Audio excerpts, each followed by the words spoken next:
दोस्तों, पिछले कुछ दशकों से हमारे समाज में महिलाओं के प्रति होने वाले अपराध में वृद्धि देखने को मिली है।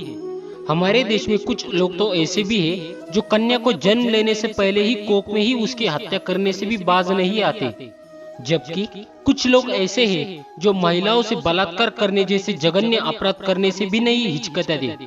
ऐसे लोगों के मन में ना तो कानून का डर है और ना ही समाज का, और इसके लिए कुछ हद तक हमारा समाज ही जिम्मेदार है, क्योंकि हमारा समाज बलात्कार की पीड़िता को ही चरित्रहीन मान लेता है और बेटी को बोझ मानकर उसकी कोख में ही हत्या कर देता है।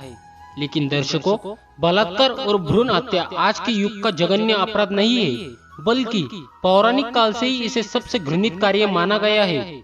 महाभारत में श्री कृष्ण ने महिलाओं के प्रति होने वाले इन दोनों अपराधों का सबसे बड़ा महापाप बताया है, और हिंदू धर्म में इस तरह के अपराध के लिए इतनी कठोर सजा का उल्लेख मिलता है जिसे पढ़कर आपकी रूह कांप जाएंगी।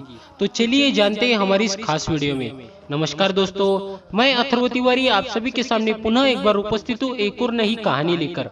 तो चलिए शुरू करते हैं। बलात्कार जैसे जघन्य अपराध के लिए मिलने वाली सजाओं के बारे में भी बताया गया है। गरुड़ पुराण के अनुसार बलात्कार या व्यभिचार मनुष्य को सीधा नरक के मार्ग पर ले जाता है। गरुड़ पुराण में यमपुरी जाने के 4 मार्ग उत्तर, दक्षिण, पूर्व, पश्चिम का वर्णन किया गया है, जिससे दक्षिण मार्ग सबसे ज्यादा कष्टकारक वाला है, और इसी मार्ग में वैतरणी नदी भी है जो खून और पीप से ललबलब भरी है। इतना ही नहीं, इस नदी में कई प्रकार के भयानक कीड़े एवं अन्य जलीय जीव भी है।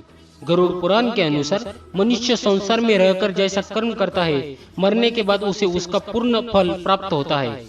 जब कोई अपराधी बलात्कार जैसे जघन्य अपराध को अंजाम देता है तो वह यह समझता है कि उसे कुकर्म करते हुए कोई नहीं देख रहा है, लेकिन वह यह भूल जाता है कि शरीर में मौजूद 5 तत्व एवं सूर्य, चंद्रमा के अलावा ब्रह्मा के पुत्र श्रवण एवं उनकी पत्नी श्रावणी हर समय हर मनुष्य पर नजर रखती है।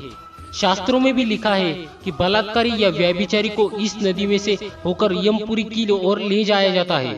व्यभिचार करने वाला स्त्री हो या पुरुष, सभी को एक समान सजा मिलती है। ऐसे मनुष्य की आत्मा के नरक में पहुंचने पर यमराज उसकी सजा तय करते हैं। फिर इनको तामिस्त्र नामक नरक में भेजा जाता है, जहाँ कई वर्षों तक इन्हें लोहे के एक ऐसे तवे पर रखा जाता है जो 100 योजन यानी 400 किलोमीटर लंबा एवं इतना ही चौड़ा है। इस तवे के नीचे हर वक्त आग जलती रहती है और ऊपर से 100 सूर्यों के समान तेज धूप आती रहती है। इस तवे पर बलात्कारी को निर्वस्त्र कर छोड़ दिया जाता है। तमिस्त्र नामक नरक में जब बलात्कारी की सजा पूरी हो जाती है, उसके बाद उसे अन्य कई वर्षों तक तमस्फूर्ति नामक नरक में भेजा जाता है, जहाँ उसे लोहे से की गर्म मूर्तियों से 100 वर्षों तक चिपका कर रखा जाता है। व्यभिचार यदि स्त्री ने किया हो तो उसे पुरुष प्रतिमा से, और यदि पुरुष ने किया हो तो उसे स्त्री की गर्म प्रतिमा से चिपका कर रखा जाता है। तब तस्मुर्मी की सजा पूरी होने के बाद बलात्कारी की आत्मा का जब दोबारा पृथ्वी पर जन्म होता है तो उसे बैल या घोड़ा बनकर पृथ्वी पर रहना होता है। 84 लाख योनियों को भोगने के पश्चात फिर कहीं जाकर उसे आत्मा को पुनः मनुष्य शरीर मिलता है, किंतु वह भी स्त्री रूप में तथा सदा रोगी बना रहता है। इसके अलावा गरुड़ पुराण में यह भी बताया गया है कि जो पुरुष पराई स्त्री से संबंध रखता है तो उसे मरने के बाद भी नरक में लोहे के गर्म सलाखों को आलिंगन करवाया जाता है। जो भी पुरुष अपने गोत्र की स्त्री से संबंध बनाता है तो उसे नरक भोगकर लड़बड़ा रूप में जन्म लेना पड़ता है। वही कुंवारी लड़कियों से संबंध बनाने वाले पुरुष को नरक की घोर यातनाएं सहने के बाद अजगर के रूप में जन्म लेना पड़ता है।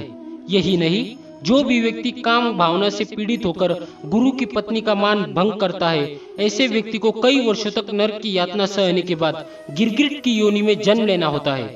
साथ ही जो व्यक्ति अपने मित्र के साथ विश्वासघात करके उसके ही पत्नी से संबंध बनाता है तो उसे गधी की योनि में जन्म लेना पड़ता है।